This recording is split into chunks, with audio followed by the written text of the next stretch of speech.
Latest news, heto na, tumistigo na. Kimbo kumanta na, winasak ang Bicam, nabulabog na.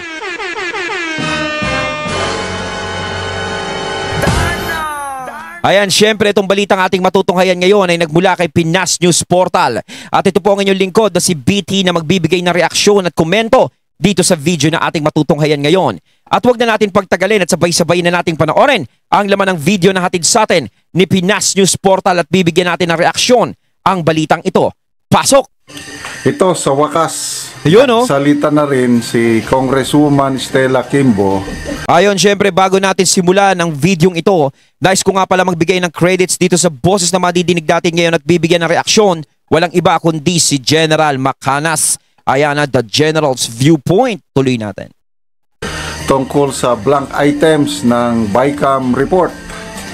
Ito, may post si Mr. J. Sonsa 45 minutes ago. Sabi niya, ang tagal mong umiwas sa media, tapos ganito lang pala ang sasabihin. So ano yung sasabihin? Yung sinabi niya, ito basahin ko, yung nakakuan dito. Blank O hindi na nagpapamedia masyado to, iniiwasan niya na. items, fill in the blanks. Sabi niya, it is unfortunate that an administrative matter is being maliciously misconstrued to create controversy where there is none.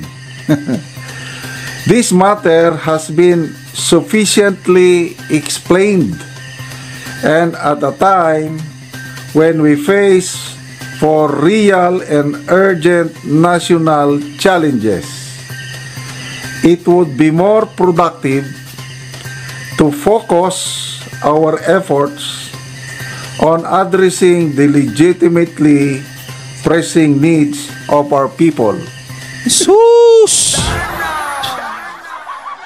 Yan lang ba? Kung ano yung mga pangangailangan ng mga tao? Pumapasok pa pala sa isip nyo yan kahit pa paano naiintindi nyo kami, no? Salamat, ha? So parang ang sinasabi kanina, hindi na dapat pag-usapan yan. Ganto, bakit naging issue pa yan? Eh natural magiging issue yan. Kasi po, pera ng taong bayan yan. Bawat sentimo na inaambag ng taong bayan, may karapatan kaming malaman kung ano yan. Kung ano ang nangyayari, kung saan napupunta. Eh palibasa naman kasi kayo eh. 'Di ba? Kaya ganyan lang kayo magsalita kasi wala naman kayong pakialam. No? Kayo, mayayaman na kayo eh. Dami-dami nyo ng pera eh. Kahit nga sabihin, huwag na kayo magtrabaho habang buhay yata. Diba? Mamatay at mabuhay kayo, may pera na ata kayo. Diba? Kaming mga taong bayan, kami pinupukpok namin ang sarili namin para kumita ng pera. Tapos kakaltasan nyo. Diba? Kakaltasan ng buwis. Tapos nga, sinabi nga ni Kong Ungab, bawat bili namin ng ganito, laging may VAT. Diba? O, laging kami. Kami, hindi kayo. Diba? At saka kundi dahil sa amin, wala kayong sweldo. At saka kundi dahil sa amin, wala kayong bagay, wala kayong bagong kotse, wala kayong bagong bahay, wala kayong kikita. Ano ba yan? Ano bang ibig sabihin? Ano pa sinasabi ko? Bakit ganun ang sinasabi ko? Pasensya na, parang nagkakaano ako, naguguluhan ako, nakakainis kasi. Ayun, kundi dahil sa amin, wala kayong budget na mahuhugot para ipantulong sa taong bayan. Di ba? Representative Stella Kimbo, 2nd District, Marikina City, January 27, 2025. Ang issue is, sino nag-fill in the blanks? Nasagot ba niya? Parang hindi. Hindi. Kaya ito yung sabi ni Mr. Jason sa, sorry, Madam Chair, but you did not answer the questions. Number 1, did you sign the Bicam report? Number 2, who filled in the blanks in the 13 pages consisting of 28 blank spaces? Di naman magsasalita yan, puro ropa niya yan. Di ba? Kung ikaw ba, mga tropa mo, ipapahamak mo. Number 3, where is the enrolled bill or the 2025 General Appropriations Bill? Oh. Number 4, where is the signed GAA of 2025? Okay. Ang dami niyan dapat sagutin, no? Sabi niya, Pero wala naman siya sinagot eh.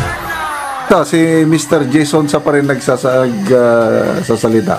Madam Chair, hindi maliit na bagay ang BICAM report, ang GAB, ang enrolled bill at ang GAA. Ito ang pambansang budget ng Pilipinas. This is the backbone of our government and public administration. Importante ito para malaman namin kung gaano at paano kami ninanakawan ng mga politiko. Okay? So, basahin ko ulit yung statement ni Congresswoman Kimbo. Oh, huwag mo nang basahin yan, General. Sasayang ka lang ng oras. wala naman tayo matututunang leksyon dyan kay Kimbo. At namnamin natin ano ang ibig niya sabihin dito. It is unfortunate, malungkot daw, that an administrative matter is being maliciously misconstrued to create controversy. Maliciously, ibig sabihin na lalagyan ng malisya. Tapos nagiging malaking kontrobersya. Parang ganon. Is none.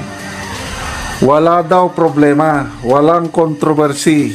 Maliit na bagay lang dito, administrative matter lang daw ito. Pucha, maliit na bagay lang sa kanya yung mga ganyang bagay, no? Sa'yo, maliit na bagay yan dahil hindi ka naman talaga maaapektuhan gaya na sinasabi ko kanina.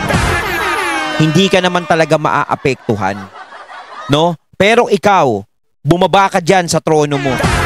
Maging normal na tao ka lang. Sigurado baka isa ka na sa bumibira ngayon. No? Minsan kasi hindi mo alam kung saan pinaghuhugutan ng kapal. Hindi mo alam kung saan nila hinuhugot yung tigas na ganyan, no? Wala kayong pakialam sa kung ano yung nagiging nararamdaman ng taong bayan. Wala kayong pakialam sa nangyayari sa taong bayan. 'Di ba? Diyan nakikita yan eh. Oh, ewan ko ba kung ba't nananalo tong mga to. Sus Mariosep. Tapos sasabihin mo maliit na bagay lang yun. Pera ng taong bayan yung pinag-uusapan dyan. Palibasa hindi nyo naman pera yun. Diba? Subukan nyo, pera nyo yun. Baka mamaya hindi kayo tumigil sa usapin na ganyan. Diba? Okay. So, this matter has been sufficiently explained. Sinong nag-explain? Wala nga nag-e-explain, nagtuturuan nga sila eh. Diba? Wala nga nagpapatunay o sinong pumirma, sino ang nag-ano. Wala eh, turuan sila ng turuan eh. And at a time when we face for real and urgent national challenges, it would be more productive to focus our efforts on addressing the legitimately pressing needs of our people. Parang sinasabi niya na, maliit na bagay lang ito, huwag niyo nang palakihin. May mas importanteng asikasuhin natin yung mga real challenges ng ating bansa. Real challenges? Kayo nga eh, di ba? Maraming problema yung bansa natin. Sino inaasikaso nyo? Mga Duterte. Ayaw nyong tigilan yung mga Duterte. O bakit ngayon nyo lang nasasabi yan? Na alam nyo pala sa sarili nyo na maraming problema yung bansa. O, bakit puro Duterte nun ang pinoproblema nyo? O, di ba? Tapos ngayon, may ganyang klaseng problema na maaapektuhan yung taong bayan. Sasabihin nyo, hindi naman malaking problema yan.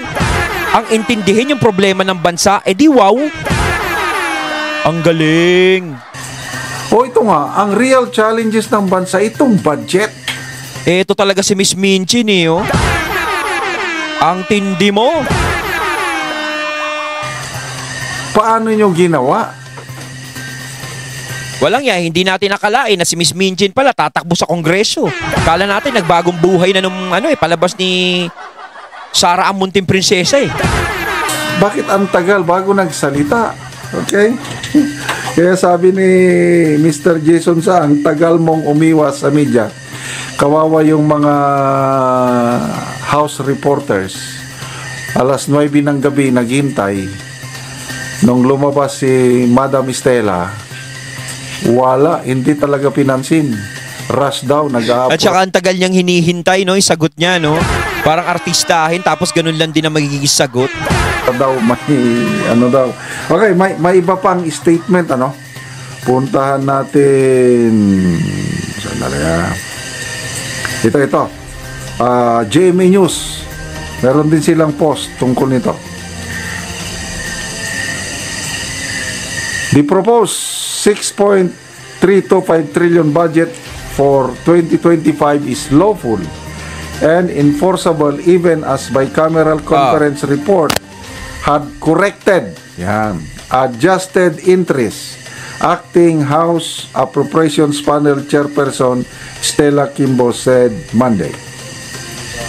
So inaamin na mayroong kinorek, may inadjust na entries. So ito yung statement ni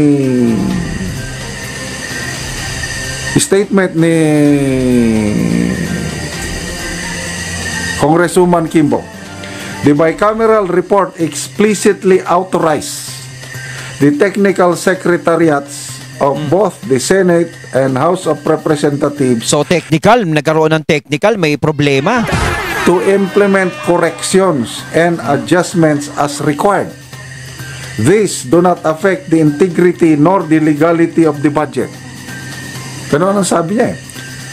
The 2025 General Appropriations Act is lawful, valid, and fully enforceable. Oh. The enrolled General Appropriations Bill is complete. No blank allocation among its more than 235,000 line items. Oh, no blank daw ha. Sabi sa inyo, wala kayong makukuhang sagot dyan eh.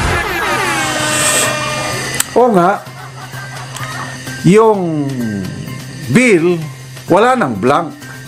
Kailang yung BICAM report, may blank. Yun na may blank, yun na may problema. Yun ang kino-question kasi nila dyan. Yun ang kino-question natin dyan, yung BICAM. Diba?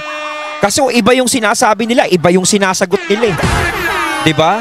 Nililiko nila yung usapan eh. Klaro na may blank. Parang nagkakaligawan lang tayo dito. Ni Congressman Manuel, Congresswoman Franz Castro, Congressman Raul Ungab, pati si ex-senator Lacson. Nakita rin niya yung blank items. O, ba't sila napansin nila? Diba? Ano ang motibo nila para sabihin nila na may blanco? Diba? Hindi naman siguro sila nagpapapansin. O, ano magiging motibo nila para magsinungaling sila? Diba? Eh sa nakita nila, ano yun? Namamalikmata lang sila, panaginip lang nila yun na may blanco? Very clear na ngayon na mga blank items sa BICAM report. Malalaking amount ang involved. Hindi man yun minor corrections. Billions ang involved. O, di ba? Okay lang sana kung 3 piso, 100 ang ano eh. Yung pera eh, na ano eh. Eh kaso nga, bilyon oh. Bilyon yung pinag-uusapan. Hello. Sa tingin nyo ba, yung taong bayan, hindi na lang papansinin yan? Bilyon ang pinag-uusapan. Di ba? Malaking pera yung pinag-uusapan. Na buong akala ng taong bayan na nag-aambag sila para sa pangangailangan ng bansa natin, tapos ganyan lang ang nangyayari. Tapos sasabihin, kalimutan na yan, simpleng problema lang yan. 'Di ba? Hindi simple 'yun. Kung simple sa inyo, sa taong bayan hindi. Hindi kakalampagin yang issue na yan kung hindi malaking problema yan. 'Di ba? Parang ang gusto nyo kasi parang kalimutan namin. No, kung wala kaming gawin, wala kaming maging reaksyon sa nangyayari ngayon. Parang kibit balikat lang kami.